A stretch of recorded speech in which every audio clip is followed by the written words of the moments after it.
For many women out there, we're going to tackle something that's really crucial, very important, something that has been affecting women for the last couple of years in a really bad way. And I say bad because there have been quite a number of fatalities as a result of cervical cancer. So I'm just going to move straight on to my first guest, and she is Miss Roslyn Douglas. Roslyn Douglas. Hi. Morning, and how are you? You're finally here. Yeah, thank you so much. I appreciate the opportunity. You're welcome. First off, tell me about your business organization. Whichever, my apologies for not saying the right thing, but Central Health Grenada. Central Health Grenada, yeah. I'm a returning national, and I decided when I returned I wanted to do an initiative to help educate nationals about chronic illnesses, diabetes, asthma, cervical cancer, whatever have you. So when I came back, I did some research to find out which organizations are doing what, and I found out about Healthy Caribbean Coalition, and they have this great initiative to encourage women to get pap smears, and that's one tier of it. And then the second one is to let everyone know that over 30,000 women in Latin America and the Caribbean die from cervical cancer every year. And that works out to be about 6 deaths per day in the Caribbean alone. Oh my goodness. And so with that, the research showed that this is a serious problem, and so they want to be able to garner signatures to present it to heads of government to say, hey, women want affordable access to cervical cancer screenings. And so I said, sign me up, I want to participate. And then I got a great opportunity to partner with the Grenada Cancer Society. And so my goal is to get 1,000 signatures. So here I am, asking people to please, please, please. You haven't gotten mine as yet, have you? Hopefully today. Man, if I could give you more than one, I will. I will, because this is really, this is some serious stuff we're talking about here. And just help me to understand cervical cancer a little bit on our viewers. Is this a treatable cancer? I mean, if early detection is what you want.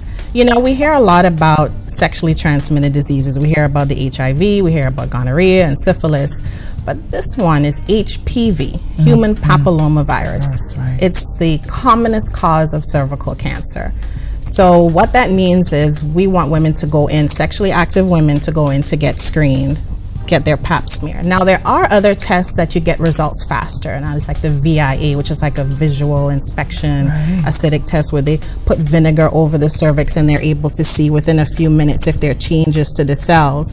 And then for treatment you can do cryosurgery where they go in and just remove the cells, the abnormal cells from the cervix area, give the patient some time to recover, repeat some pap smears to see how it's going, and then it's treatable once caught early.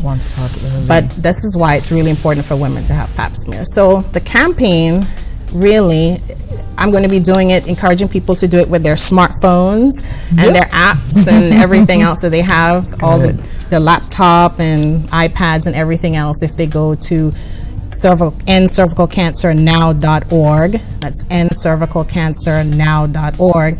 And then you just put in your name, your email address under Grenada, and this includes people in Carriacou and Petit Martinique, to just put in their information. And the more signatures we have, you're not only helping to say we want Grenadian women to have affordable access to cervical cancer screenings, but people in Latin America and the Caribbean as well, because we're doing pretty well here in terms of access in Grenada, because I spoke to the Chief Medical Officer, Dr. Mitchell, and he told me you can get it at the health centers, you can get it at a hospital and some private facilities, but at the same time, we want more access to it.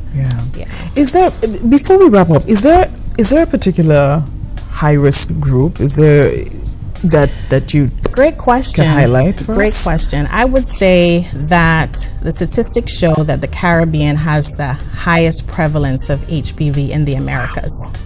So what does that mean? That means that if you're having unprotected sex, if you're having multiple partners, you can get it from vaginal sex, oral sex, anal sex. You have to say these things. Yes. So once there's skin-to-skin contact, you will have an opportunity to get it. Now, the CDC says that it's so prevalent that pretty much everybody who's sexually active will be exposed to one strain or another of the HPV virus. But there's the lesser strains, those little warts you get on your fingers, so that's not the same one that causes cervical cancer. Right. The other thing that's available these days is people can be immunized. Virgin girls and boys can be. I'm not sure if that's available in Grenada just yet. But at the same time, we want to encourage safe sex. We want to encourage women to have their pap smears. We want them to encourage them to have their VIA tests where available. I know Planned Parenthood is going to be rolling out something really soon with that, so that should be exciting.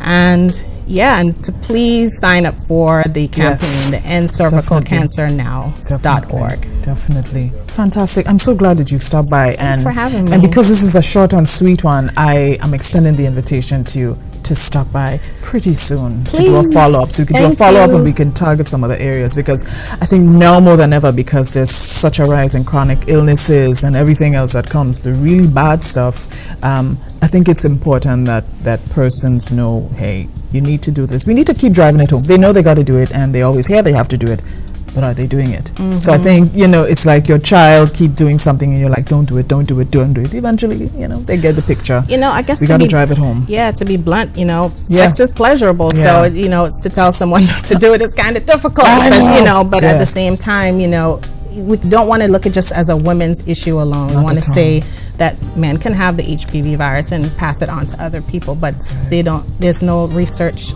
full to say like how it impacts men just as yet. But for women, you need to get your pap smears. Get your pap smears. Get your pap smears. Thank you so much again for joining me and getting the information out. Folks, don't forget, you too can make a difference by signing the petition. All you need to do is log on to www.endcervicalcancer.org. Now.org. .org, right? Yeah, now.org. Now.org, sorry. Now.org. Thank you so much. It's good to see you. Thank you. Thanks for the opportunity. You're very welcome anytime. All right, folks, we've got a quick break coming up. We'll be right back.